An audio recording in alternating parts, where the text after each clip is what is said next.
ஒரு தந்தை தன்னோட பிள்ளைய ரொம்ப தைரியசாலியாக வளர்க்கணும்னு ஆசைப்பட்டார்.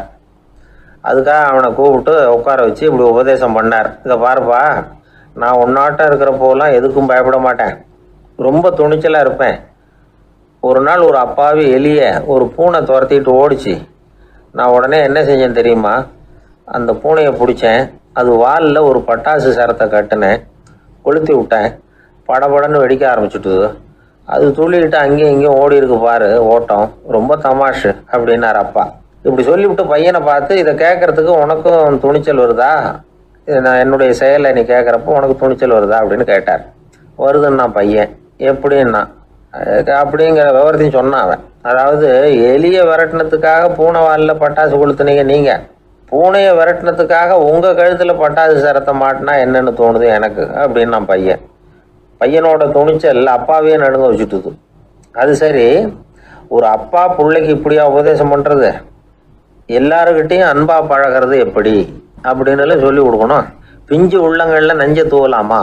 ஒரு நாள் விநாயகர் ஒரு பூனையோடு விளையாடிக்கிட்டு இருந்தாராம். அப்படி ஆசையாக விளையாடிக்கிட்டு இருந்தப்ப அவரோட கை நகம் தவறுதெல்லாம் பூனையோட முகத்தில் பட்டுட்டு தான். அது ஒரு சின்ன கீறலை உண்டாகி விட்டுது. அப்பா அவர் அதை ஒரு பெருசாக நினைக்கல. கொஞ்ச நேரத்துக்கு அப்புறம் விநாயகர் வீட்டுக்கு வந்தார். அவங்க அம்மா பார்வதி தேவியை பார்த்தார். பார்வதி தேவி கன்னத்தில் விரலால் கீறினது மாதிரி ஒரு அடையாளம் இருந்தது. விநாயகருக்கு அதிர்ச்சி, ஆச்சரியம். நம்ம அம்மா இந்த உலகத்துக்கே தாயார், அப்பேற்பட்ட அவங்க முகத்திலேயே கீறலை உண்டாக்கக்கூடியவங்க யாராக இருக்க முடியும் அப்படின்னு யோசனை பண்ணார். தாயே, உன்னுடைய கன்னத்தில் இந்த வடு எப்படிம்மா ஏற்பட்டதுன்னு கேட்டார். குழந்தாய், இது நீ செஞ்ச காரியம்தான்ப்பா, உன்னுடைய கை நகம் கீறினதுனால ஏற்பட்ட வடு தான் இது அப்படின்னாங்க அவங்க. விநாயகர் திடுக்கிட்டு போட்டார். எப்படிம்மா அது? நான் எந்த காலத்துலேயும் ஒன்று அப்படி கீறினதாக எனக்கு நினைவு இல்லையே அப்படின்னார்.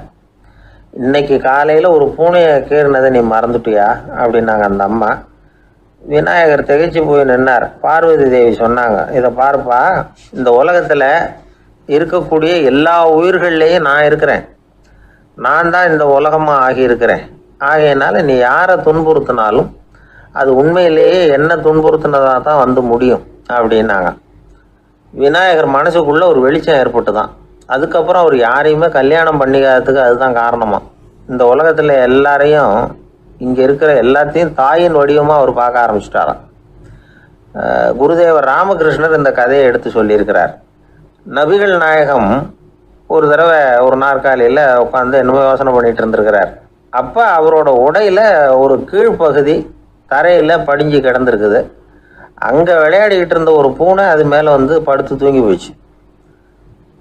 தொழுகை செய்ய வேண்டிய நேரம் வந்துட்டது. நபிகள் நாயகம் எழுந்திரிக்க பார்த்தார். அப்போ தான் பூனை தன்னோட உடை மேலே படுத்து தூங்கிட்டு இருக்கிறது கண்ணில் படுது. பூனையோட தூக்கத்தை கலைக்க விரும்பல அவர். தன்னுடைய சகோதரியை கூப்பிட்டார். ஒரு கத்திரிக்கோள் எடுத்துகிட்டு வர சொன்னார். பூனை படுத்திருந்த உடை பகுதி மட்டும் இருக்குல்ல, அதை மட்டும் அதோட கத்திரிச்சு விட்டுட்டு அதுக்கப்புறம் அவர் எழுந்திரிச்சு தொழுகைக்கு போனாராம். அதாவது பிற உயிர்கள்கிட்ட எப்படி அன்பு காட்டணுங்கிறத பெரியவங்க எவ்வளவோ விதத்தில் நமக்கு எடுத்து காட்டியிருக்கிறாங்க. இருந்தாலும் எத்தனை பேர் மனசில் அதெல்லாம் உரைச்சிருக்குது? நாமளும் நம்ம ட்ரெஸ்ஸு மேலே ஒரு பூனை படுத்திருந்தா ஒரு கத்திரிக்கோலை தான் தேடுவோம், எடுத்துகிட்டு வர சொல்லுவோம். துணியை வெட்டுறதுக்கு பதிலாக இல்லை அதோட வாழை வெட்டினா என்ன அப்படின்னு தோணும். ஒரு ஆள் ரொம்ப பிரியமாக ஒரு பூனையை ஆற்றுல குளிப்பாட்டிக்கிட்டு இருந்தானா. எப்படி? அந்த பூனையை ஆற்று தண்ணியில் அமுக்கி அமுக்கி குளிப்பாட்டிக்கிட்டு இருக்கிறான். அந்த வழியாக போன பெரியவர் ஒருத்தர் இதை பார்த்தார். இதை பார்ப்பா, பூனையை அது மாதிரி ஆற்று தண்ணியில் அமுக்கி குளிப்பாட்டாத, மூச்சு திணறி செத்து போடும் அப்படின்னு அட்வைஸ் பண்ணார். நீ போய் அவன் வேலையை பார்த்துக்கிட்டு, எனக்கு எல்லாம் தெரியும்னா இவன்.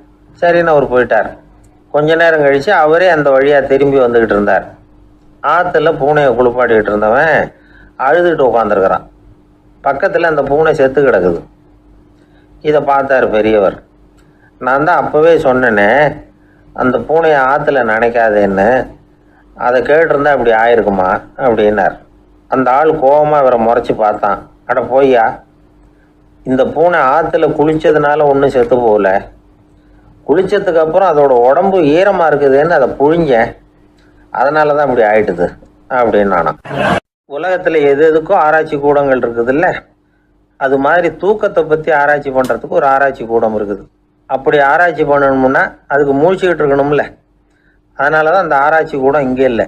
அமெரிக்காவில் பாஸ்டன் பல்கலைக்கழக மருத்துவமனையில் அது இருக்குது. அங்கே தூக்கத்தை பற்றி பல விதமான ஆராய்ச்சிகள் பண்ணிகிட்டு இருக்கிறாங்க. அந்த ஆராய்ச்சி கூடத்தில் இயக்குனராக இருக்கிற ஒரு நிபுணர் அவர் என்ன சொல்கிறார் தெரியுமா? உங்களுக்கு தூக்கம் வரலையா, நீங்கள் நல்லா தூங்குறதுக்கு தாராளமாக சில யோசனைகளை என்னால் சொல்ல முடியும் அப்படிங்கிறார். யோசனை தானே, காசா பணமாக கேட்டு வச்சுக்கலாமே. உணவு, மனநிலை, தூங்கும் இடத்தோட சூழ்நிலை, படுக்கைக்கு செல்றப்போ உள்ள பழக்க வழக்கங்கள், இது காரணமாக ஒருத்தருக்கு தூக்கம் வராமல் போகலாம். தூக்கம் வராததுக்கு இதுதான் காரணம்னா அதையெல்லாம் சுலபமாக கட்டுப்படுத்தலாங்கிறார் அவர். தூக்கத்தை வரவழைக்கக்கூடிய ஒரு நல்ல மருந்து உடற்பயிற்சி. ஆனால் ஒன்று, படுக்க போகிற நேரத்தில் இது மாதிரி உடற்பயிற்சிகள் எல்லாம் செய்யக்கூடாது. கொஞ்சம் முன்னாடி பகல்லையே இந்த பயிற்சிகளை செய்கிறது நல்லது. தூக்கம் வராமல் அவதிப்படுறவங்க பிற்பகல் நேரங்களில் காஃபி, டீ இது மாதிரி பானங்களை சாப்பிடக்கூடாது. மது அருந்துறது கூட தூக்கத்தை பாதிக்கும். வெது வெதுப்பான நீரில் குளிக்கிறது, தியானத்தில் ஈடுபடுறது, ஓய்வாக இருக்கிறது, படுக்கிறது, அதாவது படுக்கிறதுக்கு முன்னாடி ஒரு குவளை பால் சாப்பிட்றது, இதெல்லாம் தூக்கத்தை வரவழைக்கிறது ரொம்ப உதவியாக இருக்கும். இன்னொரு விஷயம் என்னென்னா, தூங்கி ஆகணுமேங்கிற கவலை வேண்டியதில்லை. அப்படி நினச்சி கவலைப்படுறதை விட்டுடணும். தூக்கம் வரலையா, உடனே படுக்கையை விட்டு எழுந்திரிக்க வேண்டியது. வெளியில் வாங்க, வேறு ஏதாவது வேலையில் ஈடுபடுங்க, கொஞ்சம் நேரம் உலாவுங்க, அல்லது ஏதாவது ஒரு புஸ்தகத்தை எடுத்து படிங்க. களைப்பு ஏற்பட்டால் மறுபடியும் படுக்கைக்கு போங்க. தூக்கம் தானே வந்துடும். ஒரு விஷயத்தை மட்டும் நல்லா ஞாபகத்தில் வச்சுக்கணும். படுக்கைக்கு போகிறப்போ உங்கள் மற்ற எல்லா பிரச்சனைகளையும் மறந்துடணும். அது எப்படி சார் முடியும்? அந்த நேரம் தானே எல்லா பிரச்சனையும் வரிசையாக ஞாபகத்துக்கு வருது அப்படின்னு நாம் நினைக்கலாம். ஆனால் பழக்கத்தில் அதை நாம் மாற்றிக்க முடியும். கொஞ்சம் முயற்சி பண்ணணும், அவ்வளோதான். இது எல்லாமே ஆராய்ச்சி பண்ணி பார்த்துட்டு அந்த நிபுணர் சொல்கிற கருத்து தான். இன்னொரு விஷயமும் அவர் சொல்கிறார். அது என்னென்னா, உடல் கோளாறு காரணமாக தூக்கம் வராமல் அவதிப்படுறவங்களுக்கெல்லாம் இந்த யோசனைகள் சரியாக வராது அப்படிங்கிறார். அதுக்கெல்லாம் மருத்துவ சிகிச்சை கொடுத்து தான் சரி பண்ணணும். சில பேருக்கு நடு ராத்திரியில் மூச்சு திணறல் ஏற்பட்டு தூக்கம் வராமல் போயிடும். ஊரெல்லாம் தூங்குறப்ப தான் மட்டும் தூங்காமல் மூழ்கிட்டு இருக்கிறது, ஊரெல்லாம் மூழ்கிட்டு இருக்கிறப்போ தான் மட்டும் தூங்குறது, இது மாதிரி கோளாறுகளால் சில பேர் பாதிக்கப்படலாம். காலு தசை முறுக்கிக்கிறதுனால சில பேருக்கு அடிக்கடி இழிப்பு வரலாம். மன அழற்சி காரணமாக சில பேருக்கு தூக்கம் வராது. இது மாதிரி கோளாறுகளுக்கெல்லாம் அதுக்கு தகுந்த மாதிரி சிகிச்சை கொடுத்து தான் சரி பண்ண வேண்டியிருக்கும். எந்த கோளாறும் இல்லாமல் தூக்கம் வரலைன்னா ஆரம்பத்தில் சொன்ன முறைகளை கடைபிடிச்சு பார்க்கலாம். தூக்கம் வந்ததுன்னா யோசனை சொன்ன அந்த நிபுணருக்கு நன்றி சொல்லலாம். ஒருத்தர், ஏன் சார் பஸ்ஸில் தூங்குறது கெட்ட பழக்கமானு கேட்டார். இல்லையே, நான் கூட பஸ்ஸில் போகிறப்ப தூங்கிட்டு தானே போவேன் அப்படின்னார் இன்னொருத்தர். அப்புறம் ஏன் என்ன டிரைவர் வேலை வேணாம்னு வீட்டுக்கு அனுப்பி வச்சுட்டாங்க அப்படின்னாராம் அவர். ஒரு ஆள் ராமகிருஷ்ணரை தேடி வந்தான். அவன் கையில் 1000 பொற்காசுகள் வச்சுருந்தான். அதை அவர்கிட்ட கொடுத்து இதை ஏற்றுக்கணும் அப்படின்னு ரொம்ப பணிவாக கேட்டுக்கிட்டான். அவர் பார்த்தார், இது எனக்கு தேவையில்லை, ஆனாலும் உன்னுடைய மனசை புண்படுத்துறதுக்கு நான் விரும்பலை, அதனால் நீ கொடுக்குறத வாங்கிக்கிறேன்னார். வாங்கிக்கிட்டார். அப்புறம் கேட்டார், இதை பாரு, இனிமேல் இதெல்லாம் என்னுடைய இது தானே அப்படின்னார். ஆமாம், அதையெல்லாம் நான் உங்களுக்கே கொடுத்துட்டேன்னாவேன். சரி, இப்போ நீ எனக்காக ஒரு காரியம் பண்ணணும்னார். என்ன செய்யணும்னு சொல்லுங்கன்னா, இந்த நாணயங்களையெல்லாம் எடுத்துக்கிட்டு போய் கங்கை நதியில் எரிஞ்சுட்டு வா அப்படின்னார். இவனுக்கு அதிர்ச்சியாக போச்சு. என்ன பண்ணுறது? இனிமேல் அது முடியாதுன்னு சொல்ல முடியாது. ஏன்னா அந்த நாணயங்களையெல்லாம் அவருக்கே கொடுத்துட்டான். இனிமேல் அதெல்லாம் இவனுடையது இல்லை. பேசாமல் அவ்வளவே அள்ளிக்கிட்டு ஆத்தங்கரைக்கு போனான். போனவன் ரொம்ப நேரம் திரும்பியே வரல. ராமகிருஷ்ணருக்கு சந்தேகம், என்ன ஆச்சு அந்த மனுஷனுக்கு? காசுகளோடு அந்த கங்கையில் குதிச்சுட்டானா? போகும்பொழுதே ஒரு மாதிரியாக தான் போனான், போய் என்னன்னு பார்த்துட்டு வாங்க அப்படின்னார். அங்கே இருந்த ஒருத்தர் ஓடி போய் பார்த்தார். அவர் போய் பார்க்கும்பொழுது அவன் அங்கேயே இருந்தான். அதுக்கப்புறம் அவர் திரும்பி வந்தார். வந்து விவரத்தை சொன்னார். அதாவது அவன் கங்கை கரையில் உட்காந்துக்கிட்டு ஒவ்வொரு நாணயமாக 1, 2ன்னு எண்ணி எண்ணி வீசிக்கிட்டு இருக்கிறான். அவனை சுற்றி ஒரு கும்பல் நின்றுக்கிட்டு அவனை தடுத்துக்கிட்டு இருக்குது அப்படின்னு விவரத்தை சொன்னார் போயிட்டு வந்தவர். இதை கேட்டதும் ராமகிருஷ்ணரே புறப்பட்டு அங்கே போனாராம். என்ன இப்படி பண்ணிகிட்டு இருக்கிற? நான் உன்னை அந்த நாணயங்களை கங்கையில் வீசி எறிய சொன்னேன், நீ ஏன் அதை எண்ணிக்கிட்டு இருக்கிற அப்படின்னார். பழக்கம்தான் காரணம். நான் ஒவ்வொரு நாளும் ஒவ்வொன்றா சேமித்து வச்சேன். இன்றைக்கி என்கிட்ட நிறைய இருக்குது. உங்களுக்கு ஒரு 1000 நாணயங்களை கொடுக்கணுங்கிறது என்னோட ஆசை அப்படின்னா. இப்போ ராமகிருஷ்ணர் சொன்னார், ஒரே நேரத்தில் எல்லாத்தையும் சம்பாதிச்சிருந்தா நீ எண்ணுறது பொருத்தமாக இருக்கும். எல்லாத்தையும் இழக்கும் போது ஒவ்வொன்றா எண்ணிக்கிட்டு இழக்கிறதுங்கிறது சரியான செயல் இல்லை. அதனால் ஒரே தடவையாக எல்லாத்தையும் தூக்கி எறிஞ்சிடும் அப்படின்னார். இது இழப்பது அப்படிங்கிற ஒரு உயர்ந்த நிலை. இதை நாம் யதார்த்த வாழ்க்கையில் சம்மந்தப்படுத்தி பார்த்து குழப்பிக்கிட்டு இருக்கக்கூடாது. இழக்கிறேன்னு சொல்லிக்கிட்டு இருக்கிற காசையெல்லாம் ஆற்றுலையும் குளத்துலையும் கொண்டு போய் எரிஞ்சிட்டு வாங்க அப்படின்னு உபதேசம் பண்ணுறதாக யாரும் நினச்சிடக்கூடாது. இதில் நாம் புரிஞ்சிக்க வேண்டியது என்னென்னா, எதையாவது ஒன்றை இன்னொருத்தருக்கு கொடுக்கணும் அப்படின்னு விருப்பப்பட்டால் அதை மனப்பூர்வமாக கொடுத்துட்டு அதையே நினச்சிக்கிட்டு இருக்கக்கூடாது. நம்மால் ஒருத்தர் ஒரு 100 ரூபா நோட்டை தன்னுடைய நண்பர் ஒருத்தர்கிட்ட கொடுத்து, இது உனக்கு தான் வச்சுக்கோ அப்படின்னார். அவர் பார்த்தார், இது இனிமேல் எனக்கு தானே சொந்தம் அப்படின்னார். ஆமான்னார் அவர். அப்படின்னா எனக்காக நீ ஒரு உதவி செய்யணும்னார். சொல்லுங்க செய்கிறேன்னார் அவர். இந்த 100 ரூபா நோட்டை தீ வச்சு கொளுத்தி விடுன்னார். இவர் அதிர்ச்சியாகி அவரை பார்த்தார். இப்போ அவர் சொன்னார், நீ எனக்கு அன்பாக கொடுத்தது இது, இந்த நோட்டு கள்ள நோட்டுங்கிறது எனக்கு முன்னாடியே தெரியும், சீக்கிரம் கொளுத்தி விடு, அதுதான் நம்ம 2 பேருக்குமே நல்லது அப்படின்னாராம் அவர். ஒருத்தரை பார்த்து உன்னுடைய நண்பர்கள் யார் அப்படின்னு ஒரு கேள்வி கேட்டு பாருங்க. கொஞ்சம் யோசிச்சு பதில் சொல்லுவாங்க. அவங்ககிட்டயே உன்னுடைய எதிரிகள் யார் அப்படின்னு கேளுங்க, கடகடன்னு ஒப்பிச்சிருவாங்க. நம்ம மனசு இருக்க அது எப்படின்னா, நம்ம நண்பர்களை விட எதிரிகளை அது நல்லா ஞாபகத்தில் வச்சுக்கும். இது ஒரு ஆச்சரியமான உண்மை. உங்களால் நண்பர்களை மறந்துட முடியும், ஆனால் எதிரிகளை மறந்துட முடியாது. இது ஒரு வேடிக்கையான நிலைமை தான். அழகான தருணங்களை நாம் ஏன் மறந்துடுறோம்? இது இயற்கை. ஏன்னா நம்ம மனசு மலர்களை கவனிக்கிறது இல்லை, அதில் இருக்கிற முள்ளை தான் கவனிக்குது. தன்னை காயப்படுத்துகிற எதையும் அது உடனே கண்டுகொள்ளுது. ஒரு தெளிந்த சிந்தனை உடைய மனசு மிக அழகாக உள்ள எல்லாத்தையும் கவனிக்கும். அது நன்றியுடன் உணரக்கூடிய எல்லாத்தையும் பார்த்து குறிச்சிக்கும். இப்படிப்பட்டவங்க வாழ்க்கை இயல்பாகவே நல்லா அமையும். அது ரொம்ப அபூர்வம். மனசில் உள்ள ஒரு சிறிய அமைப்பை மாற்றுவதை பொறுத்து தான் இந்த விஷயம் அப்படிங்கிறார் ஓஷோ. ஒரு யூத கோவில் இருந்துதான், அது யூதர்களின் மடமாகவும் இருந்தது. அங்கே ஒரு தலைமை குரு, அவர் ரொம்ப கண்டிப்பானவர். அந்த கோவிலை ஒட்டி ஒரு தோட்டம். ஒரு நாள் காலையில் அந்த தோட்டத்தில் 2 இளம் யூதர்கள் நடந்து போய்கிட்டு இருக்கிறாங்க. காலையில் 1 மணி நேரம், மாலையில் 1 மணி நேரம் அவங்க அந்த தோட்டத்தில் நடக்கிறதுக்கு அனுமதி உண்டு. மற்ற நேரங்களில் அவங்க மத புத்தகங்களை படிக்கணும், பிற விதிமுறைகளை கடைபிடிக்கணும். அந்த 2 பேருமே தொடர்ந்து புகைப்பிடிக்கிற பழக்கம் உள்ளவங்க. ஆனால் கோவில் மடத்தில் இருக்கிறப்போ அவங்க புகைப்பிடிக்க முடியாது, அது கடுமையான குற்றம். சரி, நாம் தோட்டத்தில் இருக்கிறப்போவாவது புகைப்பிடிக்கலாமா அப்படின்னு ஒரு ஆசை அவங்க 2 பேருக்குமே. இருந்தாலும் பயம். இப்படி கேட்டால் மத குரு என்ன சொல்லுவாரோ அல்லது என்ன செய்வாரோங்கிற பயம். இப்படியே கொஞ்ச நாள் ஆச்சு. ஒரு நாள் இந்த 2 பேரில் ஒருத்தன் ரொம்ப கலங்கி போய் அந்த கோவிலிருந்து வெளியில் வந்துக்கிட்டு இருந்தான். வந்தவன் நேராக தோட்டத்து பக்கம் போனான். அங்கே இன்னொருத்தன் ஆனந்தமாக புகை பிடிச்சிக்கிட்டு இருக்கிறான். அதை பார்த்து தான் இவனுக்கு அதிர்ச்சி. அட கடவுளே, என்ன இது, நீ கேட்காமலே ஆரம்பிச்சிட்டியா அப்படின்னா. இல்லை நான் கேட்டுவிட்டு தான் ஆரம்பிச்சிருக்கேன்னா அவன். அப்படியா, என்ன மனுஷன் இவர், நானும் தான் கேட்டேன், என்னை கண்ணாமுன்னான்னு திட்டி விட்டார். இது என்ன கோவிலா இல்லை நரகமா? உனக்கு புகை பிடிக்கணும்னு ஆசையாக இருந்தால் நரகத்துக்கு போகணும்னு சொல்லிவிட்டார். அது சரி, உன்னை மட்டும் எப்படி அனுமதிச்சார் அப்படின்னு கேட்டான் இவன்.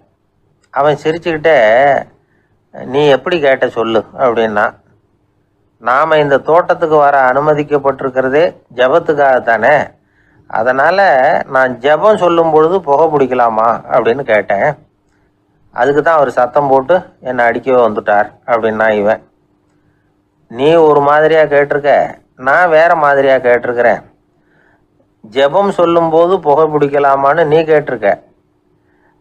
ஐயா, புகை பிடிக்கும் பொழுது ஜபிக்கலாமா அப்படின்னு நான் கேட்டேன். அதில் தப்பு ஒன்றும் இல்லை அப்படின்னு பதில் சொல்லிட்டார் அப்படின்னா. ஒரு சிறிய மாற்றம்தான் அது மிகப்பெரிய மாறுதலை ஏற்படுத்தி விட்டது.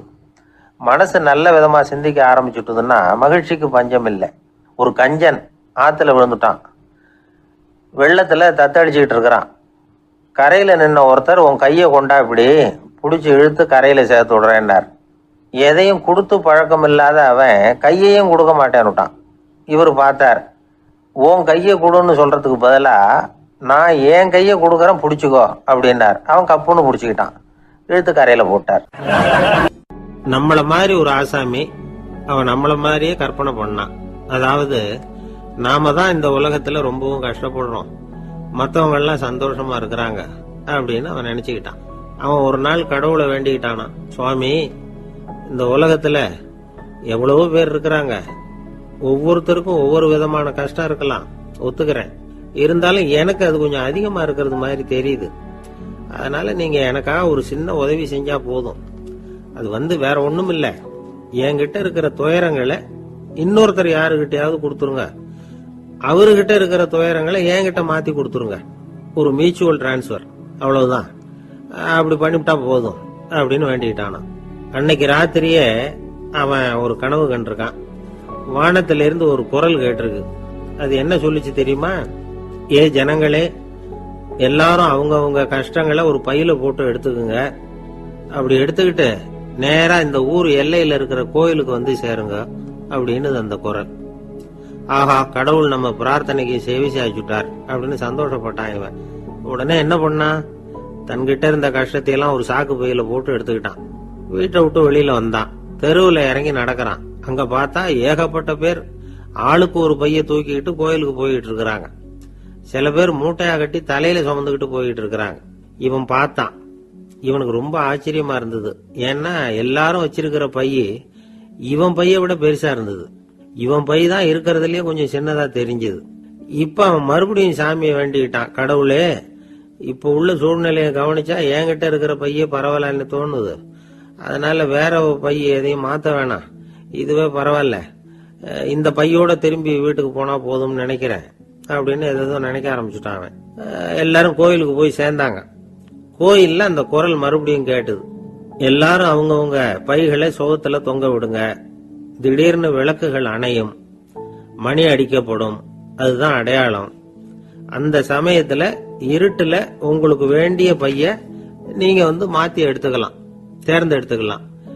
வெளிச்சம் இருக்கிறப்பவே உங்களுக்கு பிடிச்ச பைக்கு பக்கமா பார்த்து நீங்க நின்னுக்கலாம் அப்படின்னு சொல்லி விவரம் சொல்லிச்சான் அந்த குரல்.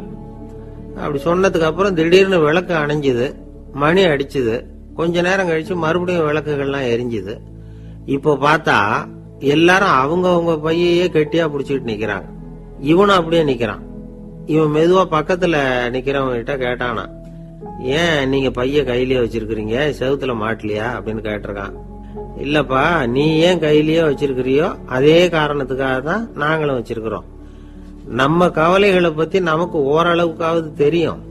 ஆனா மத்தவங்க கவலைகள் நமக்கு பரிச்சயம் இல்லாதவை, பழக்கம் இல்லாதது. அதனால நமக்கு தெரிஞ்ச கவலைகளை சமாளிக்கிறது சுலபம். தெரியாததை சமாளிக்கணும்னா மறுபடியும் ஆரம்பத்தில இருந்து ஆரம்பிக்கணும். அதனால பழைய நண்பர்களோட வாழறது தான் மேல் அப்படின்னு ஆனான். அதுக்கப்புறம் அவன் தன்னோட பைய போதும்னு வீட்டுக்கு திரும்பி வந்துட்டானான். இது ஒரு பெரியவர் சொல்லி இருக்கிற கதை. அதனால நம்ம கிட்ட இருக்கிற கஷ்டங்கள் தான் பெருசு, அதை இன்னொருத்தங்கிட்ட கொடுத்துட்டு மாத்திக்கலாம் அப்படின்னு நினைக்கிறது தப்பு. இதே மாதிரி இன்னொரு சம்பவம். ஒரு ஊர்ல ஒரு நாள் ராத்திரி ஆகாயத்தில இருந்து கடவுள் குரல் கேக்குது. இந்த ஊர்ல இருக்கிற ஜனங்கள்லாம் கொஞ்சம் கவனிங்க, உங்களுக்கு ஒரு செய்தி. அதாவது இங்க இருக்கிற ஜனங்கள்லயே கொஞ்சம் கூட கவலையே இல்லாத ஆள் யாருன்னு எனக்கு தெரியணும். அதனால எல்லாரும் அவங்க கவலைகளை ஒரு பையில போட்டு எடுத்துக்கிட்டு கோயிலுக்கு வாங்க அப்படின்னாரு கடவுள். உடனே வரிசையா எல்லாரும் வர ஆரம்பிச்சாங்க. எல்லார் கையிலயும் பை இருந்தது, சின்னதும் பெருசுமா. கவலையே இல்லாத ஆள் யாருன்னு தேடினார் கடவுள். ஒரே ஒரு ஆள் மட்டும் கையில எதுவும் இல்லாம வெறும் கையை வீசிக்கிட்டு ரொம்ப ஜாலியா நடந்து வந்துகிட்டு இருந்தான். கடவுள் அவங்க கிட்ட போனார். ஏன்பா, உனக்கு கவலையே இல்லையா அப்படின்னு கேட்டார். எனக்கும் சில கவலைகள்லாம் உண்டு அப்படின்னு அவன். எங்க அதெல்லாம்னு கேட்டிருக்காரு கடவுள். பின்னாடி லாரியில வந்துகிட்டு இருக்கு அப்படின்னு அவன். ஏங்க எங்க போயிட்டு வரீங்க அப்படின்னு கேட்டேன். எனக்கு வேண்டப்பட்ட ஒருத்தரை பார்த்து. ஆஸ்பத்திரிக்குன்னார். எந்த ஆஸ்பத்திரிக்குன்னு? மாட்டு ஆஸ்பத்திரிக்குன்னார். என்ன விஷயம்னு? மாமனாருக்கு உடம்பு சரியில்லை, அதுதான் மாட்டு ஆஸ்பத்திரிக்கு போயிட்டு வரேன்னார். அட பாவி, அதுக்கு அந்த ஆஸ்பத்திரிக்கா போவாங்க அப்படின்னு ஆச்சரியமா. அட அது இல்லப்பா, முதல்ல எங்க குடும்ப டாக்டர் தான் தேடிக்கிட்டு போனேன். அவரு அந்த நேரத்துல அவரு வளர்க்குற நாய்க்குட்டிக்கு உடம்பு சரியில்லைன்னு சொல்லி அதை தூக்கிக்கிட்டு மாட்டு ஆஸ்பத்திரிக்கு போயிட்டாராம் சொன்னாங்க. அதனால அங்க போய் அவரை சந்திச்சு விஷயத்த சொல்லிவிட்டு வர்றேன்னார். அப்புறம் தான் எனக்கு கொஞ்சம் நிம்மதியா இருந்தது. பொதுவா நமக்கு தெரிஞ்ச வரையில டாக்டர்கள் 2 வகை. நமக்கு வைத்தியம் பண்ற டாக்டர்கள் ஒரு வகை, நம்மக்கிட்ட இருக்கிற ஆடு மாடு கோழிக்கு வைத்தியம் பண்ணுற டாக்டர்கள் ஒரு வகை. இப்போ தான் எனக்கு தெரியும் இன்னொரு வகையான டாக்டர்களும் உண்டுங்கிறது. அது யாருன்னா பூச்சிகளுக்கு வைத்தியம் பண்ணுற டாக்டர்கள், அதாவது பூச்சி டாக்டர்கள். வெளிநாடுகளில் அப்படிலாம் கூட சில பேர் இருக்கிறாங்க. பிரிட்டனில் யார்க்ஷயர் வட்டாரத்தில் ராதர்ஹாம் அப்படின்னு ஒரு ஊர். அங்கே ஒரு விலங்கியல் மருத்துவர் பேர் டாக்டர் லான்ஸ் ஜெப்சன். அவர் ஆஸ்பத்திரி வாசலில் பார்த்தீங்கன்னா தினமும் நிறைய பேர் நின்றுக்கிட்டு இருப்பாங்க. கையில் கண்ணாடி குடுவை, தகர டப்பா இப்படி ஏதாவது இருக்கும். அதுக்குள்ளே ஏதாவது பூச்சிகள் இருக்கும். அதுக்கு வைத்தியம் பண்ணுறதுக்காக வந்தவங்க தான் அவங்க எல்லாம். சிலந்தி பூச்சி, பல்லி, தேளு, பாம்பு இப்படி ஏதாவது இருக்கும். பொழுதுபோக்காக சில பேர் நாய், பூனை, கிளி, மைனா, புறா இப்படி ஏதாவது வளர்க்குறாங்கல்ல, அது மாதிரி இப்போல்லாம் தேளு, பல்லி, பாம்பு, பூச்சி இதையெல்லாம் வளர்க்க ஆரம்பிச்சிட்டாங்களாம். இது ஒரு புது ஃபேஷன்.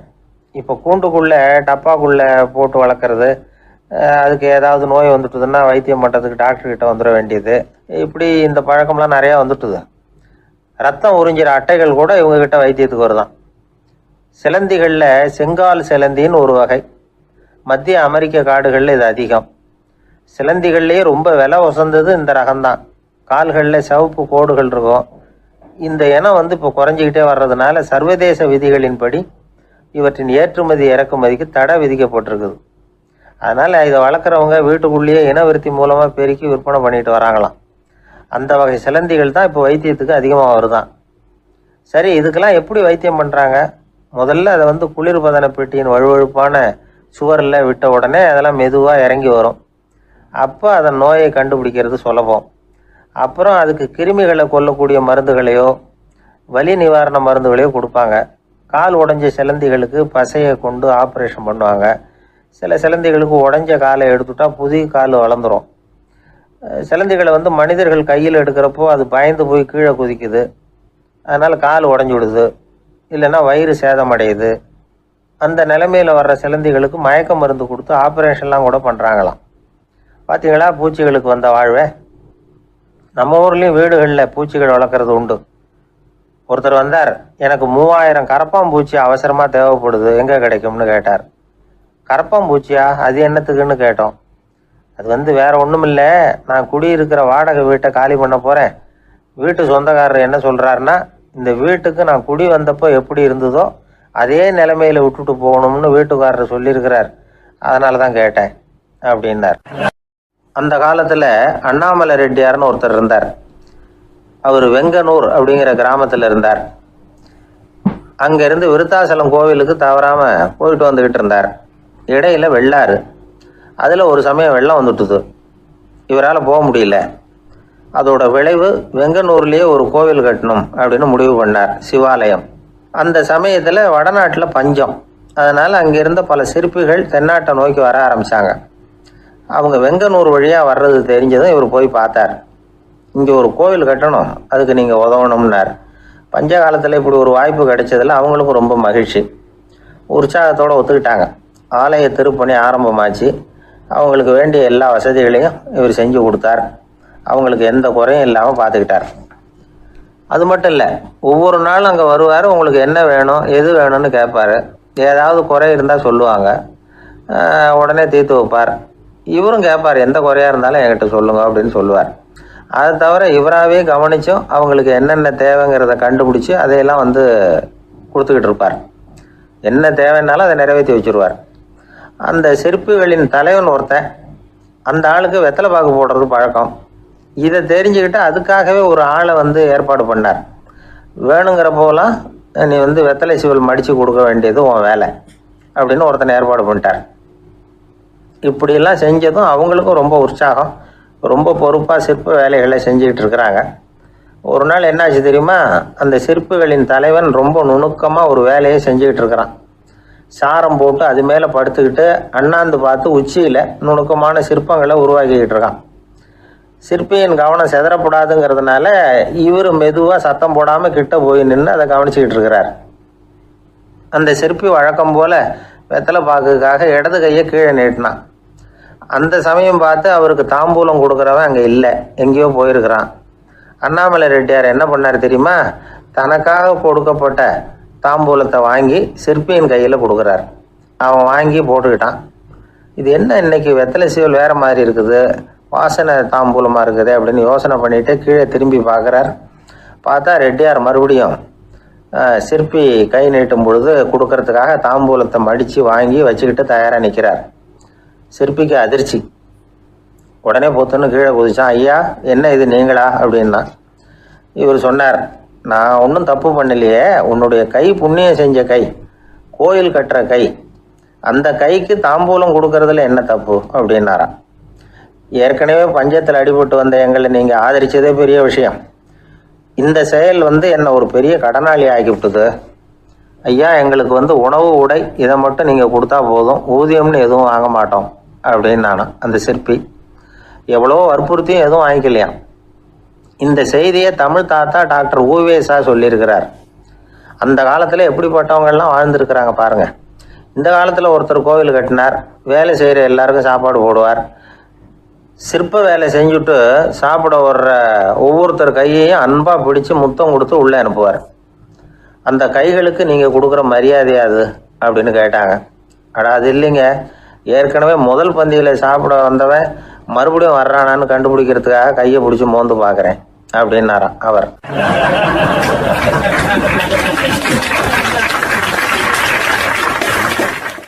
பிரம்மத்தை அறிந்தவன் பிரம்மமாகிறான் அப்படின்னு ஒரு பெரியவர் பேசினார் ஒரு கோவில்ல. தைத்திரிய உபனிஷத்து அப்படி சொல்லுதான். இதை கேட்கும் பொழுது நமக்கு ஒரு சந்தேகம் வரும்.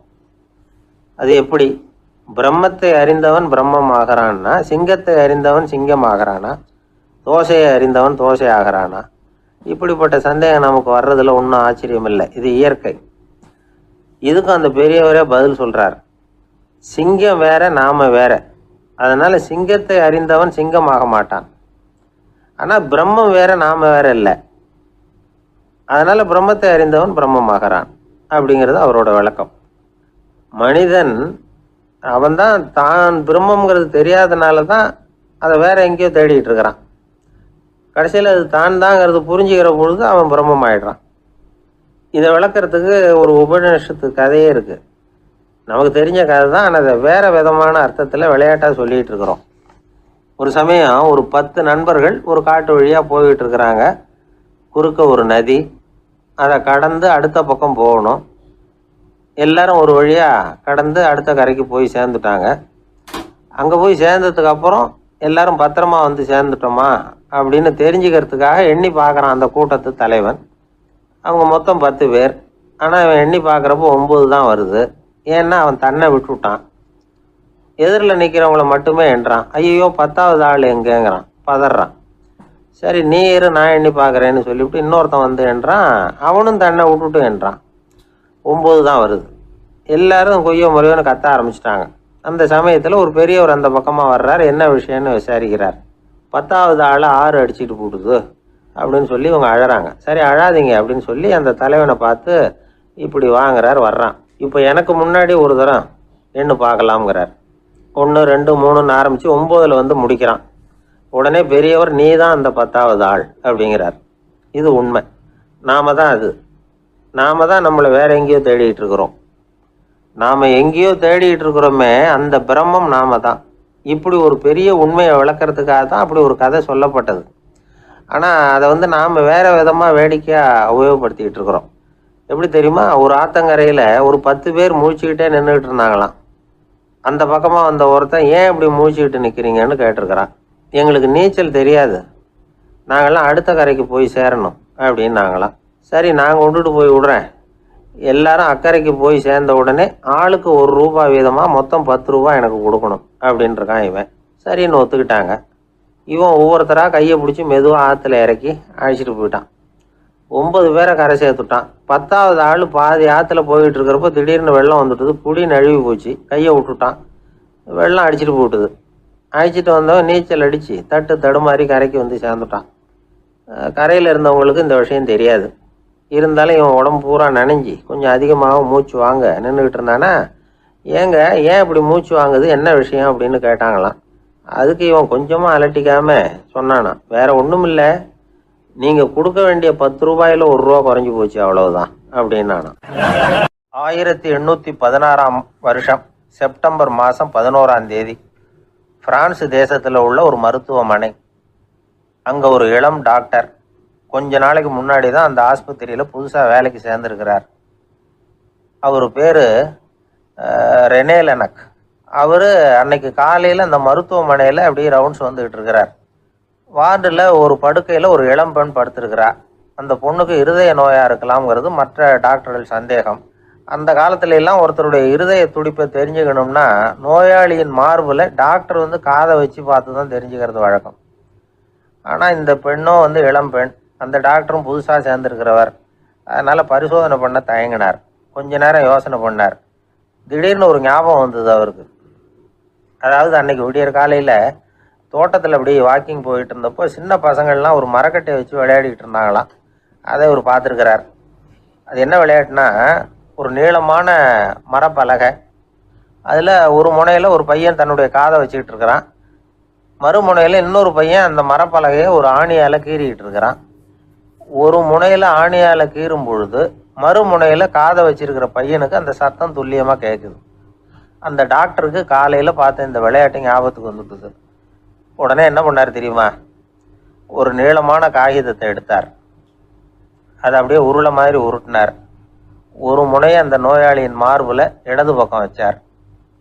இன்னொரு முனையில் தன்னுடைய காதை வச்சார். என்ன ஆச்சரியம்! நோயாளியின் மார்பில் நேரடியாக காதை வச்சு கேட்குறத விட துல்லியமாக கேட்டுது இதய துடிப்பு. இதய துடிப்பு மட்டும் இல்லை, மூச்சு இழுத்து விடுறது, திரவ பொருள்களின் அசைவு, எல்லா சத்தமும் தெளிவாக கேட்குது. கிரேக்க மொழியில் ஸ்டெத்தாஸ் அப்படின்னா மார்பு, ஸ்கோப்பின் அப்படின்னா பார்ப்பதுன்னு அர்த்தம். அதனால் டாக்டர் ரெனே லெனக் தான் கண்டுபிடிச்ச கருவிக்கு ஸ்டெத்தஸ்கோப் அப்படின்னு பேர் வச்சார். அவரே முதல் மாடலையும் செஞ்சார். அளவு ரொம்ப பெருசாக இருந்தது, சுலபமாக எடுத்துகிட்டு போகிறது கஷ்டம். அது அவ்வளோ கஷ்டமாக இருந்தது அது. அதனால் அவரே அதை அப்புறம் 2 பிரிவாக தயார் பண்ணார். இது 2 துண்டையும் டாக்டர் தன்னோட கோட்டு பாக்கெட்டில் வச்சுக்கலாம், தேவைப்படுறப்ப எடுத்து ஒன்றா சேர்த்துக்கலாம். இப்படி தான் அவர் ஆரம்பத்தில் பண்ணார். தன்னுடைய இந்த கண்டுபிடிப்பை பற்றி அவர் ஒரு புத்தகம் எழுதினார். நிறைய விற்றுது, புகழும் பணமும் சேர்ந்தது. பணமும் புகழும் சேர்ந்தது மாதிரியே அவருக்கு ஒரு நோயும் சேர்ந்தது. அது என்ன நோயின்னு கண்டுபிடிக்கிறதுக்கும் அவர் கண்டுபிடிச்ச கருவி தான் உபயோகப்பட்டு தான். அவரே அதை கண்டுபிடிச்சார். அவருக்கு வந்திருந்தது காச நோய். 1826ஆம் வருஷம் ஆகஸ்ட் மாதம் 13ஆம் தேதி உலகத்தின் முதல் ஸ்டெதஸ்கோப்பை கண்டுபிடிச்ச டாக்டர் ரெனே லெனக் காலமானார். அவர் சாகிறதுக்கு முன்னாடி மரத்தால் செஞ்சு வச்சுருந்த ஸ்டெதஸ்கோப்பை தனக்கு வேண்டியப்பட்ட ஒரு டாக்டர்கிட்ட கொடுத்து, என்னுடைய சொத்துக்கள்லேயே ரொம்ப வசந்தது அப்படின்னு சொன்னாராம். அதுக்கப்புறம் 3 வெள்ளைக்காரங்க சேர்ந்து இந்த கருவியில் சில மாற்றங்களை பண்ணாங்க. ஆனால் 1829 லண்டனில் டாக்டர் நிக்கோலஸுங்கிறவர் ஒரு காதால் இதய துடிப்பை கேட்குறத விட டாக்டர் 2 காதாலையும் கேட்கறது தான் சரியாக இருக்கும் அப்படின்னு ஒரு கருத்தை வெளியிட்டார். அதுக்கப்புறம் ரொம்ப காலம் கழித்து 1852 ஜார்ஜ் காமான் அப்படிங்கிறவர் ரப்பர் டியூபுகளை உபயோகப்படுத்தி 2 காதாலையும் கேட்குற மாதிரி ஒரு புதிய வடிவத்தை அதுக்கு கொடுத்தார். அதுக்கு பிறகு அது படிப்படியாக எவ்வளவோ மாற்றங்கள் இருந்தாலும் ஆரம்பத்தில் டாக்டர் ரெனே லெனக் உருவாக்கின அடிப்படை மாடலை யாரும் மாற்றி அமைக்கலைங்கிறது தான் முக்கியமான விஷயம். நமக்கு தெரிஞ்ச ஒரு ஆஸ்பத்திரி, அதில் ஒரு நோயாளி, காலை நேரத்தில் நர்ஸு அந்த பக்கமாக போயிட்டு இருந்தாங்க. அதை பார்த்துட்டு ஒரு நர்ஸுன்னு கத்துறார். நர்ஸு அவசரமாக ஓடி என்ன விஷயம்னு கேட்டாங்க. சிஸ்டர், இங்கே பாருங்கள், உங்கள் டாக்டரை என் நெஞ்சில் ஒரு காதை வச்சு கேட்டுக்கிட்டு இருக்கிறார் அப்படின்னார் நோயாளி. சிஸ்டர் பதட்டப்படாமல், அதனால் என்ன, இந்த டாக்டர் பழமையான விஷயங்களில் ரொம்ப நம்பிக்கை உள்ளவர், அதனால் ஸ்டெதாஸ்கோப்பை உபயோகப்படுத்தாமல் காதை வச்சு கேட்குறார், அது ஒன்றும் தப்பு இல்லை அப்படின்னாங்களாம். ஐயோ, அதுக்காக இல்லை சிஸ்டர், இவர் என் நெஞ்சு மேலே தலையை வச்சது நேற்று ராத்திரி 9 மணி, இப்போ விடிஞ்சு போச்சு, இன்னமும் தலையை எடுக்கவே இல்லை, அதுக்காக தான் சந்தேகப்பட்டு உங்களை கூப்பிட்றேன் அப்படின்னாராம்.